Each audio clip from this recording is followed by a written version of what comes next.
I like to camp alone, solo, like a lone wolf. A lone wolf who's been asked politely by the pack to leave. People ask me, aren't you scared to camp alone? And I have to say, yes, it's frightening sometimes, truthfully, but sometimes it's also amazing. But most of all, especially if you're on the move, it gives you freedom. Unless you're in Nova Scotia and they close the woods on you. Anyhow, these are my tips for getting out there, embracing the fear through exposing yourself. Exposing yourself to the fear. I'm not going to tell you the bear attacks only happen at this rate or that rate. I want to acknowledge the risks. There are lots of risks to camping. Yes, a bear could eat you. You have to be okay with that. We also have to be okay that we could get hypothermia, Lyme disease, malaria. Branch could fall on us. We could get flooded out. Snakes, brain-eating amoebas.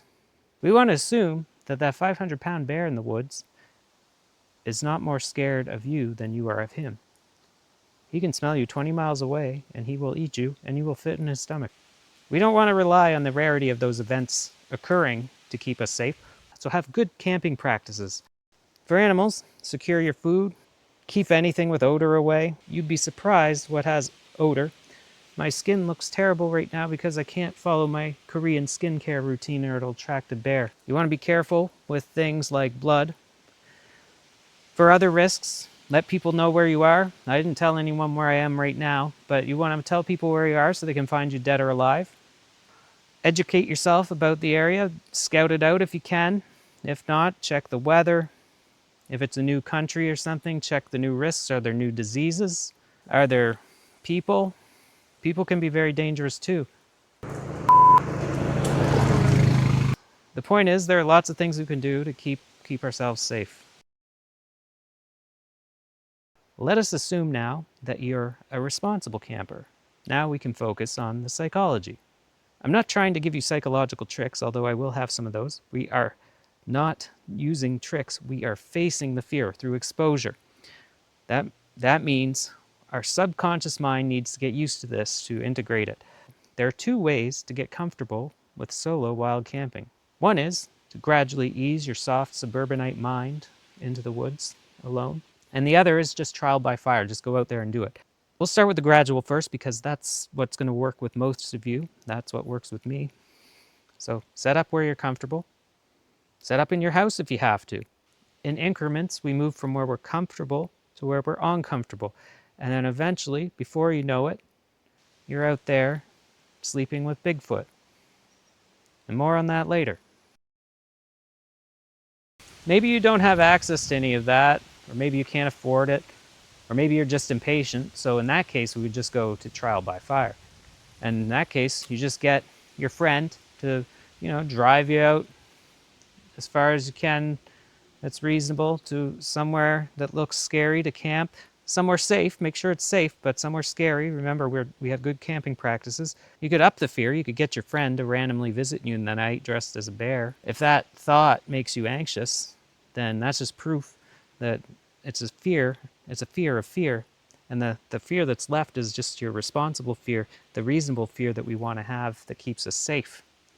I'm actually to the point now where I'm less scared of bears and more scared of people in bear costumes. Just know that your comfort levels can fluctuate. For example, camping in the UK, I didn't have to worry about the same kind of animals there as I do here. It kind of made me soft for when I came back here. Raccoons going on in my hammock. There was a large mammal that could climb trees that was right next to me. There were coy wolves howling out there.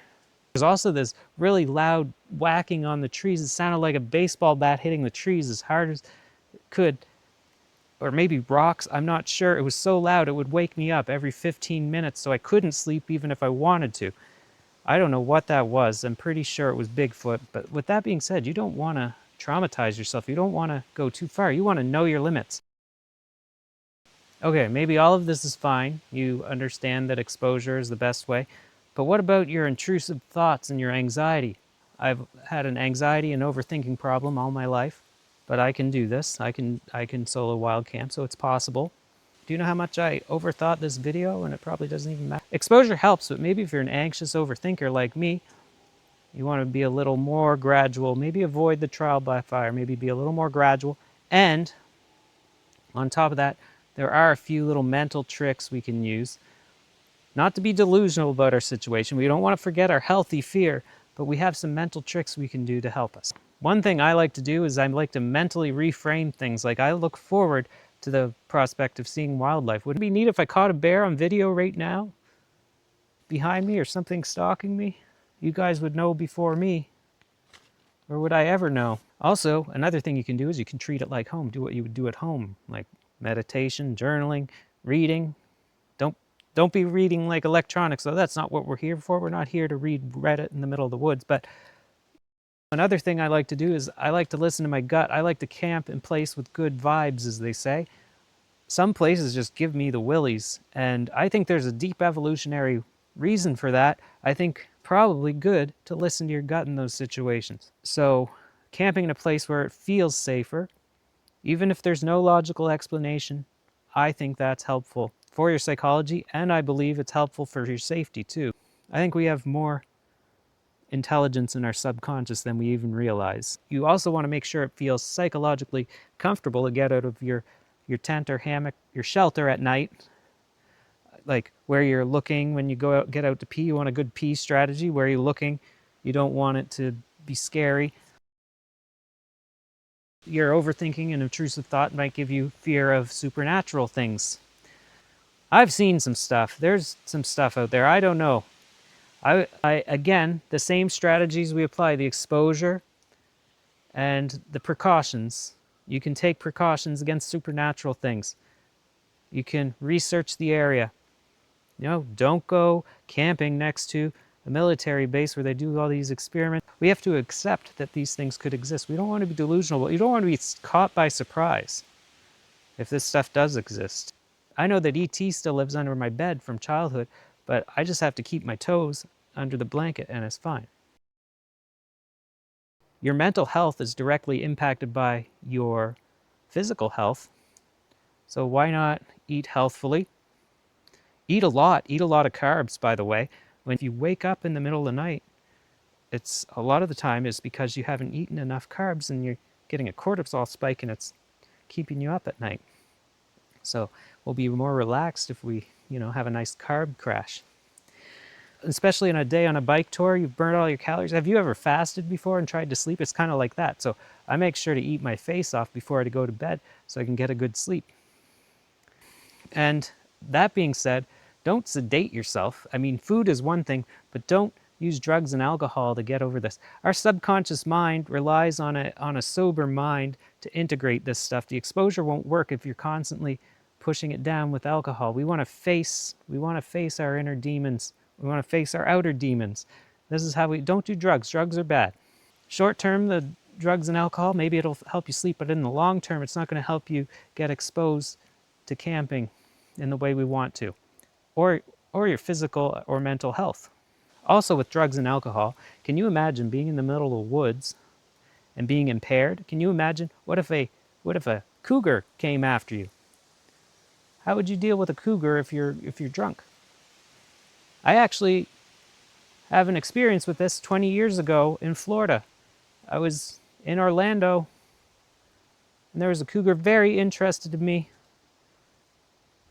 She almost got me back to her den.